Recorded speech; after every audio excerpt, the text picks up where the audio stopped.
kan sudah ada kekuatan. Ketika nabrak itu sudah ada. Iya, betul saya karena lihat suami saya. Alhamdulillah, masalah Habib. Saya harus bisa mengendalikan mobil itu sampai ke tebing. Aduh, ada mobil di dekat tebing. Tabrakan dengan tebing, terus di ke tiang listrik itu. Terus ketika nabrak mobil itu sudah nggak ada. Jadi sudah nggak ada power, sudah nggak ada dorongnya, sudah berkurang. Mobil. Pasti ya. Rik, nggak apa-apa Rik. Dia udah ingat. Oh ini sapunya. Oh, alhamdulillah.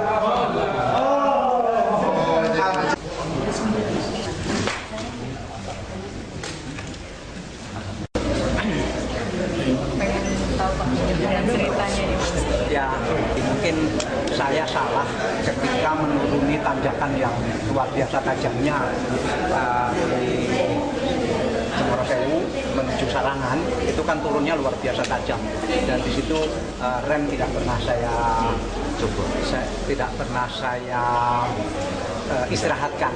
Terus saya rem karena ya, sehingga sampai ke Sarangan yang penurunannya begitu tajam juga tidak ada masalah apa-apa.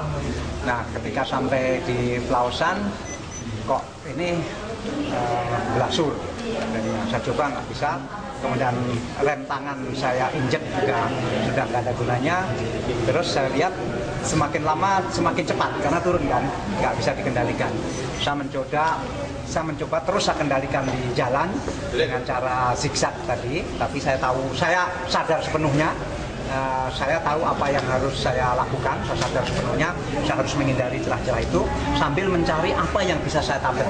Itu aja pikiran saya, apa yang bisa saya tabrak. Kemudian di kejauhan saya lihat ada tebing yang bisa saya tabrak. Saya sudah langsung incar, saya akan tabrak tebing itu. Tapi kemudian ada mobil di dekat tebing itu, tetapi ya sudah saya putuskan saya harus tabrak tebing itu, karena kalau tidak mobil ini akan semakin cepat meluncurnya, karena meluncur dari Sarangan, turun dari Sarangan ke Magetan kan terus menurun. Nah, saya udah pas, saya harus tabrak tebing itu. Karena itu saya tabrak tebing itu dan mobil hancur. Kemudian karena sudah tidak ada dayanya mobil tersebut, kemudian nabrak yang listrik sedikit, kemudian nabrak mobil yang berdiri di pinggir jalan di kanan.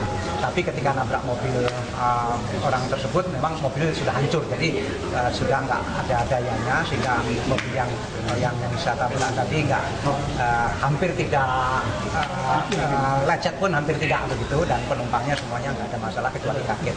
Nah, saya sendiri